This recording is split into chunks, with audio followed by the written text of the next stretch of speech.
Welcome back, everybody. Automotive Inc. Today we are in the 23 Subaru Forester, and we're going to show you something that the dealer should have, but they may not have. And this is basically turning on your vehicle into the Wi-Fi system, connecting it to your home router, and you can connect it to other places if you go out to a family house and stuff like that. But one of the things that this really does is when the car needs an update, it used to be an all-inclusive trip into the dealership, and you would be there for an hour just for them to upload or download the most recent update. Now, these updates can help a lot of things, whether it's a change in the system, they update the maps, anything like that. And a lot of times, if you do this, they can push over updates into your garage. So if there is a parameter they need to change in the engine, they can do that.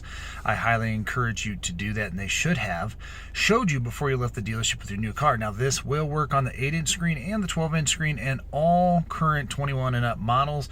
And just do this, check this real quick and everything. Before we get started, if you don't mind smashing the subscribe button over there in the corner. It's kind of small, it's on one of those two sides.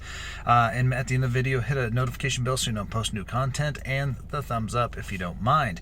Now, while you're over there at the channel, go in and type in Subaru. I got all kinds of tips and tricks, how-tos, oil change, maintenance videos. Feel free to comment below if you have a specific question, because a lot of the Subaru interface is, again, the same whether you have an Impreza or an Ascent. So at the end of the day, let's get started.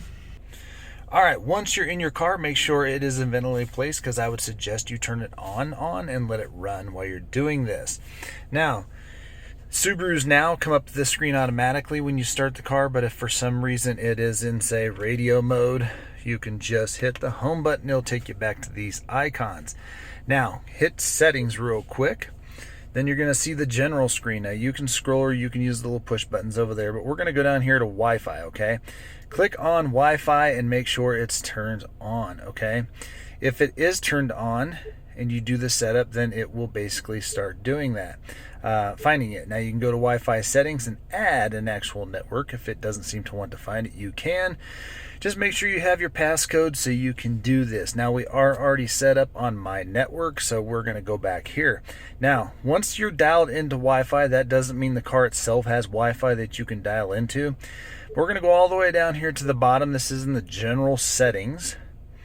And right here, where you see check for updates, automatically check for updates, and automatically download, you need to go into each one of these sub-menus and turn them on.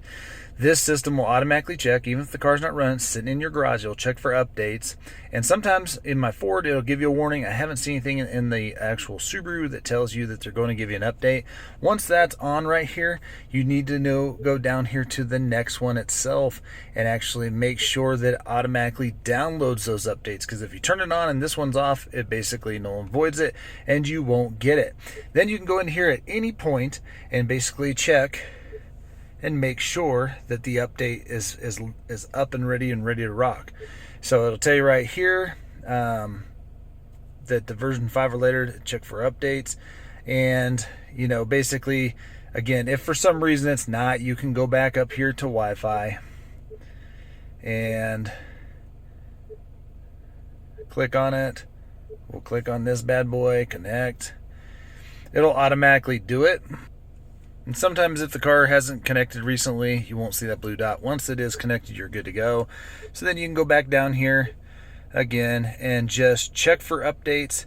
It's contacting the server, making sure everything's good.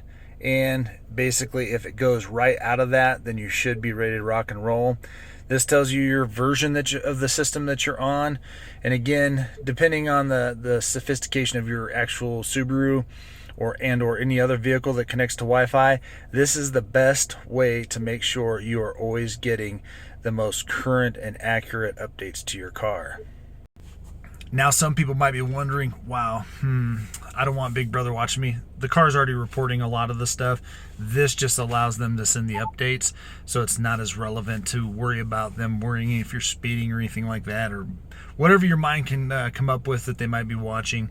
But this way, like I said, they can do a lot of things. Once you do connect to that, if you want to schedule your services through the Starlink, you can, or the app, you can. I don't really mess with a lot of that stuff, but you definitely want to turn this on. Again, if you have a 21 to newer model of Subaru, any model, make sure if it doesn't have the Wi-Fi connection in it, then you don't have the opportunity to do that, but most of them do. Our 21 Impreza does. I can't imagine why one doesn't. As always, guys, I hope that helps a lot, making sure that you guys are keeping your car up to snuff, and we'll catch you on the next one.